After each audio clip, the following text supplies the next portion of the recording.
سلام سلام كمية سنحوف توات خاتاتلتنا ببزلخمو سلام كوخونو لكم دا تمنخو عبنا لهم الوادما أبي حمد مسير ترازب بعسنا مغنيات كي يبعش لزي كونس أبقو زينا يتقرأ بكينا دما سراوتي يفترا أولي الهزب تقرأ كفايت أسلز فوسمو زلزنورو خان عمق باس زعبنا أيم سي سياس باسنا الجمرة كبير أبي حمد أبارلما غريب تزارة وزارة والو بزعبو دما حد حبلتا حيز لكم ماتيلخو بحدو خينا كنرينا قبل نوصل دما هيدا ددوي دما بزعبا أبي حمد أبارلما غريب بزعبا إيرترا تزارة بزارة بزعبو هيدا حد مرسنها بيزر كبدو بزعبا زي دما حيز لكم ماتيلخو بحدو خينا كنرينا قبل نوصل دما وطابا دما دهر عصب إيرترا تباهل حاجر يلان كبير وطابا حد ملغتين بحدر فيزر كبدو بزعبا زي دما حيز لكم ماتيلخو بحدو خينا كنرينا كمرما نزيومون كارت مزاسولو تحسطات تزلكم ماتيلخو كسامو داتا فيديون حابركم نصنحو الشمو فتوات تخاتاتلتنا قداما بيدينا دما امباسادر فسا اسكدلو ما ركب مسي إيرتران عفارن طقام خمسو غنه حد ملغتي ندحلفو زركب زلو كومن بزعبا صمدو إيرتران تግራين حد حساب انداكافوريم زركب زلو امباسادر فسا اسكدلو بزعبا زي دما حنت فيديو حيزلكم ماتيلخو اسكي بزا فيديو زي لايك برنجمبر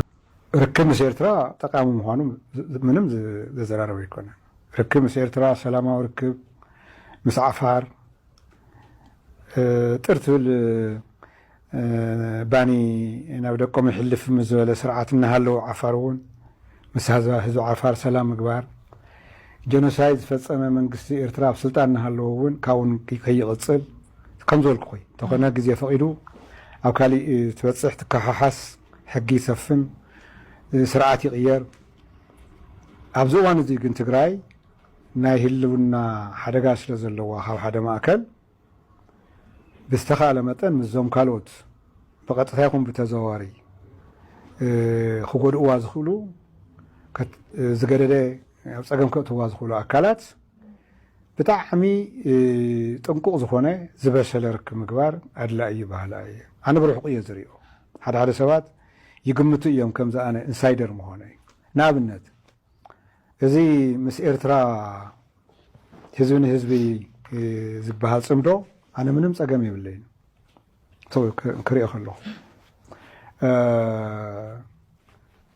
ስጋኣታት ኣለዎ ሰባት ወይ ካብ ኣስመራ ወይ ካብ መቐለ እዩ ኦን ኦፍ ዝግበር ሁሉዮም ግን ብርሑቕ ክሪኦ ከለኹ ግን ኣብ ድንበር ዘለዉ ህዝብታት ምረኻቦም ተመሊሶም እውን እቶም መንግስታቶም ፅዕንቶ ምፍጣሮም ንሕና ብሰላም ኢና ክንነብር ምባል እንተነኣሰ ንእሽተይ ፅቡቕ ነገር እምበር ካብቲ ዝነበረ ዝገድድ ሕማቕ ነገር የርእን ዘለኹ ስለዚ ሓቂ እዩ ኣብ ከምናህና ዝበለ ዓለም ኣብ ከምና ዝበለ ሃገር ኣብ ስልጣን ዘለዎ ኣካላት እንተይ ወልዎ እንተነኣሰስ ሰማያዊ ቀለም እንተይሃብዎ ግሪን ላይት ቀፅሉሉ እንተይበልዎ ኣይግበርን ይበሃል ማለት ኣስመራን መቐለን ዘይደልይወስ ፅምዶ ግዛዕ ባህለ ይካል እዩ ግሪን ላይት እንተሃዋነ ክፍኣ የብሉ ማለት ኪዱ ተራኸቡ ምባሎም ማእስዩ ናብ ካሊእ ደረጃ ክበፅሕ ኣነ እርግፀኛ ኣይኮንኩን ንኣብነት መንግስቲ ኤርትራን ግዝያዊ ምምሕዳር ትግራይን ኣብ ኣደባባይ ፅምዶ ክገብር ኣነ ይፅበዩን ንተዘለና ፀገም ዘራጉዳ እምበር ዘቃልል ኣይመስለንን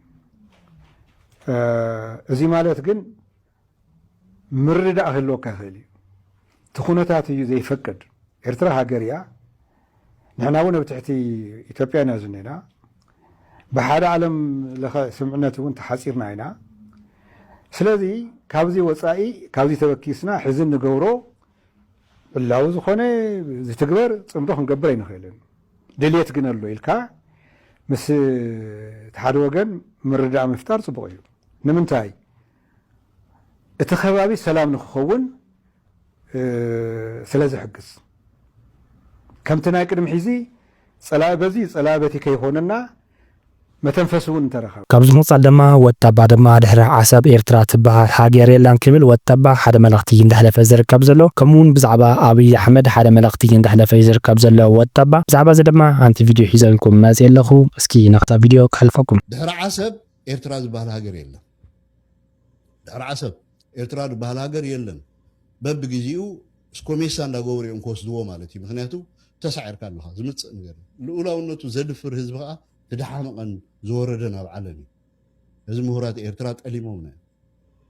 ጠሊሞምና እመኑኒ እቲ ጨጓር ዳንጋት ዘይተማህረ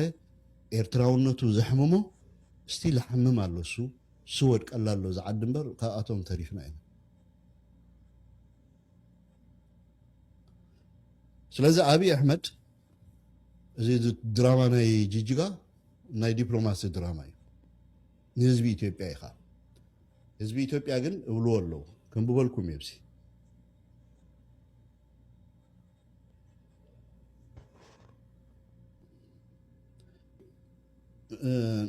ንሓይሊ ባሕሪ ኢትዮጵያ አሚን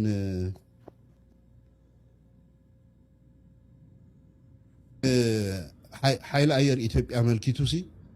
ኢትዮጵያ እንደቕረብዎ እዩ ሚስጥር ሓይሊ ኣየር ኢትዮጵያ ናይ ብሓቂ ሓያል ድዩ ሰዓት እዚ እቶም ኣብረርቲ በዓል መን እዮም እንታይ ዓይነት ኣፅዋር ተዓጢቑ ኣሎ ካበይ ናይ ዓዲ መፅኦም እዮም እቶም ነተን ናይ ውግእ ነፈርቲ ሄሊኮፕተራት ይኹና ሚጋት ይኹና ድዝውሩ ዘለውስ ናይ ብሓቂ ኢትዮጵያውያን ድዮም ሓይሊ ኣየር ኢትዮጵያ ኣሎ ድዩስ የለን ብውሕዱ ዋላቲ ብምሕዳር ኢህወደግ መንግስቲ ኢህወደግ ከሎ ዝተሃንፀ ሓይሊ ኣየር ኢትዮጵያ ዝተማሊ ምስ ኤርትራ ድዋጋ ምስ ካልእ ዝነበረ እዚስ ኣሎ ድየለን እዚ ዝተሓብአ ሚስጥር እዩ ትማሊ ኣብ ከደናግረና ድፈተነ ካልእ ትረፍቲ ባንዴራ ናይ ኢማራት ዓረብ ከማን ሓኾኾን ኣብቲ ጫፍ ናይተን ኣይሮፕላናት ደሎ ሪኢኹሞ ትኾንኩም ሰማዕ ኣለኹም ብልፅግና ኣየር ሃይሉን ከተቆጣጠረ ጀምሮ ከመቶበት ኣስነሳሁት ይድብል ብልፅግና ሓይሊ ኣየር ኢትዮጵያ ሙሉእ ብምሉእ ካብ ዝቆፃፀሮ መርዳሳ እዚ ጀነራል ይልማ መርዳሳ ካብ ዝቆፃፀሮ ወዲ ኦሮሞ እዩ ካብቲ ዝነበሮ ዝወደቆስ ኣተሲኤ ኣብዚ ደረጃ ዝብፅሐ የይልዩ ፕሮፓጋንዳ ዝሰርሕ ኢሉ ብመጀመርያ ደረጃ ኣብቲ ምሕደራ ደቂ ትግራይ ነይሮም ኣምሓሩ ብብዝሕቲ ነይሮሞ ደቂ ኦሮሞ ነይሮሞ ደቂ ካልእ ደቂ ደቡብ ኢትዮጵያ ከዓ ብብዝሒ ነይሮም ብሞይኦም ብተመክሮኦም ብኣገልግሎቶም ኣብቲ ሓይሊ ኣየር ዝሰርሑ ማለት እዩ ኣበ ካብ ዝመፅእ ጀሚሩ ግን መሰረታዊ ሱር ነቀል ብሄራዊ ተዋፅኦ ከማና የተሓሳስቡ ሙሉእ ብምሉእ ሎሚ 100% ሓይሊ ኣየር ኢትዮጵያ ኣብረርቱ ቴክኒሽያናቱ ኣለዉ እንተኮይኖም ብፍላይ ካብቲ ይልማ መርዳሳ ጀሚሩ ብምሉኦም ቶም ኣብ ስታፍ ደለዉ ይኹኑ ናይ በረራ ኦፕሬሽን ሓለፍቲ ናይ ዘመቻ ሓለፍቲ ገለ ብምሉኦም ደቂ ኦሮሞ እዮም ካብ ኦሮሞ ይምፅዎም እዚኣቶም ከዓ ብምሉኦም ተመክሮ ዘይብሎም እዮም ካብዚ ንፃል ድማ ኣብይ ኣሕመድ ድማ ምስ ኤርትራ ዘበዓሰና ምክንያት ድማ ቀይሕ ባሕሪ ስለዘይኮነስ ኣብ ናይ ግዜ ናይ ትግራይ ኩናት ድማ ሰራዊት ኤርትራ ኣብ ልዕሊ ህዝቢ ትግራይ ግፈታት ዝፈፅሙ ስለዝነበሩ ንሕና ከዓ ንዕኡ ምቕባል ስለዝኣበናዮም ምስ ኤርትራ ተባኢሽና ክብል ኣብይ ኣሕመድ ኣብ ፓርላማ ቀሪቡ ተዛረበ ዘረባ ኣሎ ብዛዕባኡ ድማ ሓንቲ ቪድዮ ሒዘልኩም መፅእ ኣለኹ እስኪ ነፍታ ቪድዮ ክሕልፈኩም ምስ ኤርትራ ግጭት ዝጀመርና ወይ ዘባእሰና ምክንያት ቀይሕ ባሕሪ ዘይኮነሲ ኣብ ግዜ ኩናት ናይ ትግራይ ሰራዊት ኤርትራ ኣብ ልዕሊ ህዝቢ ትግራይ ግፍዕታት ይፍፅም ስለዝነበረ ንሕና ከዓ ንዕኡ ምቕባል ስለዝኣበና እዩ ምስ ኢሳያስ ባእስና ጀሚሩ ብምባል ሎሚ ኣብይ ኣሕመድ ካብ ዝሃቦ መግለፂታት ድሮ ኣዛራቢ ኮይኑሎ ካብዚ ንፃል ድማ ሃይለ ዘደዊ ድማ ብዛዕባ ኣብይ ኣሕመድ ብዛዕባ ኣብ ፓርላማ ብዛዕባ ኤርትራ ተዛረበ ዘረባ ብዛዕባኡ ድማ ሃይለ ሓደ መልሲ እንዳሃበ ዝርከብ ዘሎ ብዛዕባ እዚ ድማ ኣንቲ ቪድዮ ሒዘልኩም መፅእ ኣለኹ እስኪ ናፍታ ቪድዮ ካለ ቀይ ባህር አይደለም የቀይ ባህር ጥያቄ አይደለም ጥሉ እንዲጀምር ያደረገው ብሎናል አሁን አይደለም በባለፈው ፓርላማ ላይ ቀርቦ ደግሞ ያጣላን አሁን አይደለም የተጣላ ነው እኛ መንገድ ሰርተን እነሱ አንሰራም ብለው በራሳችን ወጭ እንስራው ስንላቸውም እምቢ ብለውን ያኔ ነው የገባን ብሎናል እንዳረሱ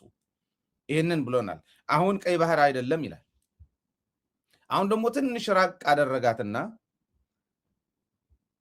እኔ ከኤርትራ ጋር የተጣላሁት ትግራይን አትንኩብኝ ብዬ ነው ከዚህ ያሳያችሁ የትኛው እንስሳ ነው የሚሰማው አሁን እንደዚህ ብሎ ስለተናገረ ትግራይን አትንኩብኝ እንደው ህንጻ ምናምን አታፍርሱ ምናምን ብዬ ነው እንደውም ከኋላ ኋላ እየሄደ ህንጻ ያፈርስ ነበር ከኋላ ኋላ የሚከተል ነው እነሱ ነፃ ያወጡትን እነሱን እየተከተለ እየሄደ ህንጻ የሚያፈርስ ወጣቶች የሚገድል እንደዚህ ነበር ነው የሚለው ከኋላ ኋላ እየሄደ ነበር ነው እያለን ያለው ያው ነፃ ያወጣውን ቦታ ላይ እየገባ ወጣቶች የሚገድል ትግራይን የሚጨፈጭፍ ሲጨፈጭፍ የነበረው እሱ ነው ይሄ የነጌታቸውና ጻድቃን ዲስኩር ተቀጥያ ነው። 70% ኤርትራን የፈጸመው የሚለው ትርክት ተቀጥያ ነው። ኦኬ ባለፈው ሲነግረን የነበረው ጭፍጨፋ የፈጸመው ጄኖሳይድ የፈጸመው እንደውም ሙሉን ያደረገው ጌታቸው 100% ጄኖሳይድ የፈጸመው ሻዕቢያ ነው። ግን ምን ረሳ መሰላችሁ? ሰውየው ትላንት የተናገረው ስለሚረሳ ጥሩ ምላስ ስላለው ህዝብን ለመሸወድ ስለሚፈልግ ትላንት ዘንድሮ የሻዕቢያ ሰራዊት ባይገባ ኑሮ ከኤርትራ ጋር ባንታረቅ ኑሮ ምን ይውጠን ነበር ብለዋል። ማለት ምን ማለት ነው? ከኋላ እየተከተለ የሚጨፈጭፍ ሰራዊት ነው እንደው ወደ ሰላም የመለሰ ምን ይውጠኝ ነበር ባልከው ጦርነት ላይ ራስህ በከፈትከው ጦርነት ላይ ያዳነኝ የኤርትራ ሰራዊት ነው እንዳላልክ ዛሬ ኤርትራ ከኋላ እየተከተለ ጨፍጫፊ ነበር ብለዋል። ሁላችሁም ጨፍጫፊዎች ነበራችሁ፣ ምንም ጥርጥር የለው። ግን ሻዕቢያ እናንተ ነፃ ያወጣችሁት እናንተ ሰው ሆናችሁ የኢትዮጵያ ሰራዊት ሆኖ ከትግራይ ሰራዊት ጋር ገጥሞ እንደው ነፃ እያወጣ የሚሄድ የኢትዮጵያ ሰራዊት ሆኖ ነፃ በወጣለት እየመጣ የሚጨፈጭፍ ደግሞ የኤርትራ ሰራዊት መሆኑ ነው በሱ አነጋገር። እሽሞፍት ተኸታተልትና ናይ ልምዓት ዝበለና ሓበሬታ ነዚ መስኒሩ ክሳብ ቀጻሊ ብሓዱሽ ሰንራኸብኩም ድምፃኹም ላይክን ባርኬተር ሰናይ ጊዜ